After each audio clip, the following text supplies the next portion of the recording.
नमस्कार दोस्तों, स्वागत है आपका हमारे YouTube चैनल्स में। आज हम आपके लिए लेके आए हैं लुसेंट सामान्य ज्ञान के अनुसार भारत का इतिहास का एक संक्षिप्त लेकिन बेहद महत्वपूर्ण वीडियो।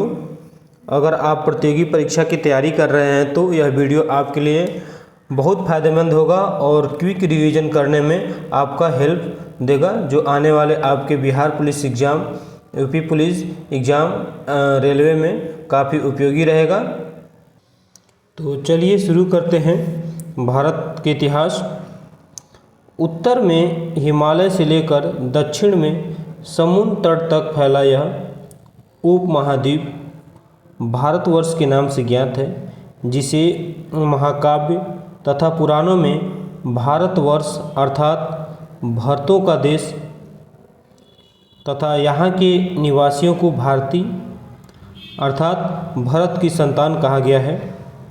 भरत एक प्राचीन कबीले का नाम था, जो उत्तर पश्चिम में रहने वाले लोगों का एक समूह है। इसका उल्लेख ऋग्वेद में मिलता है। बाद में इसका प्रयोग देश के लिए होने लगा।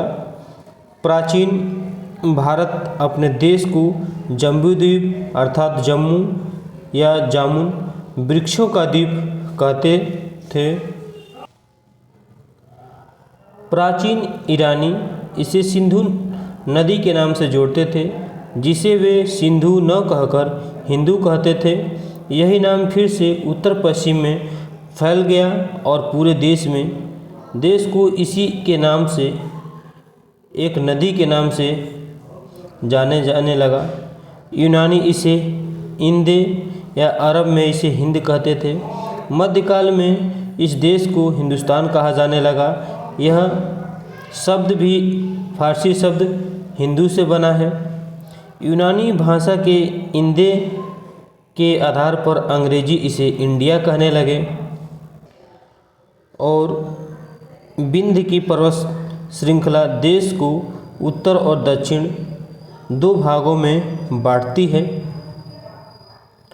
उत्तर में इंडो यूरोपियंस परिवार की भाषा बोलने वालों की और दक्षिण में द्रविड़ परिवार की भाषा बोलने वालों का बहुमत है। एक इम्पोर्टेंट नोट है, इसमें देख लीजिए कि भारत की जनसंख्या का निर्माण जिन प्रमुख नस्लों के लोगों के मिश्रण से हुआ वे इस प्रकार हैं: proto Australoid, paleo Mediterranean, Caucasoid, Negroid, Mongoloid. Bharat के इतिहास को अध्ययन की सुविधा के लिए तीन भागों में बांटा गया है। ये पहला है प्राचीन, दूसरा मध्य है, तीसरा आधुनिक भारत है। एक इम्पॉर्टेंट नोट्स है, आप लोग इसको नोट कर लीजिएगा। काफ़ी एग्जामों में बार बार पूछा गया है कि सबसे पहले इतिहास को तीन भागों में बांटने का श्रेय जर्मन इतिहासकार क्रिस्टोफस सिलेरस को जाता है, जो 1638 से 1707 एडी में किए थे। तो चलिए देख लेते हैं भारत का प्राचीन भारतीय इतिहास के स्रोत कौन कहाँ से क्या मिला था। प्राचीन भारत के इतिहास के स्रोत में प्राचीन भारतीय इतिहास के विषय में जानकारी मुख्यतः चार स्रोतों से प्राप्त होती है। पहला स्रोत है धर्म ग्रंथ, दूसरा है ऐतिहासिक ग्रंथ और तीसरा है विदेशियों का विवरण और चौथा है पुरातत्व संबंधी साक्ष्य। धर्म ग्रंथ एवं ऐतिहासिक ग्रंथ से मिलने वाले महत्वपूर्ण जानकारी के विषय में देखेंगे। पहला पॉइंट देखते हैं। भारत का सर्वप्राचीन धर्म ग्रंथ वेद है, जिसके संकलनकर्ता महर्षि कृष्णद्वैपायन वेद व्यास को माना जाता है। वेद वसुधैव कुटुंबकम का उपदेश देता है। भारतीय परंपरा वेदों को नित्य तथा अपौरुषेय मानती है। वेद चार हैं: ऋग्वेद, यजुर्वेद, सामवेद, अथर्ववेद। इन वेदों को संहिता कहा जाता है। पहला वेद देते हैं ऋग्वेद, सबसे प्राचीन वेद है आपका। पहला पॉइंट देख लेते हैं ऋग्वेद में। ऋचाओं के क्रमबद्ध ज्ञान के संग्रह को ऋग्वेद कहा जाता है। इसमें 10 मंडल 1028 सूक्त एवं 10,462 ऋचाएँ हैं। इस वेद के ऋचाओं को पढ़ने वाले ऋषि को होत्री कहते हैं। इम्पोर्टेंट है। इस वेद से आर्य से राजनीतिक प्रणाली, इतिहास एवं ईश्वर की महिमा के बारे में वर्णन मिलता है।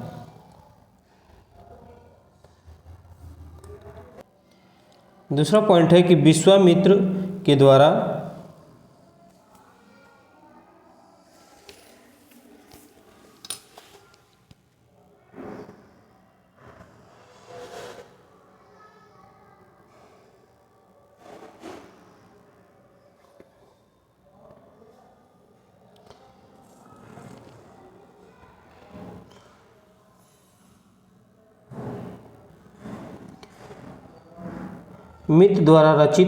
विश्वामित्र द्वारा रचित ऋग्वेद के तीसरे मंडल में सूर्य देवता सावित्री को समर्पित प्रसिद्ध गायत्री मंत्र है। इसके 9वें मंडल में सोम देवता का उल्लेख मिलता है। नेक्स्ट पॉइंट है कि इसके 8वें मंडल की हस्तलिखित ऋचाओं को खील कहा जाता है। नेक्स्ट है कि ऋग्वेद का सबसे बड़ा 10वां मंडल है। इसमें नदीस्तु सूक्त यानी नदियों की प्रशंसा, पुरुष सूक्त, वैदिक समाजशास्त्र और नासदी सूक्त में ब्रह्मांड के सृजन से संबंधित विभिन्न अनुमान, सूर्य सूक्त में विवाह श्लोक आदि सम्मिलित है। नेक्स्ट इसका पॉइंट है कि आपका चातुर्वर्ण समाज की कल्पना आदि स्रोत ऋग्वेद के 10वें मंडल में वर्णित है।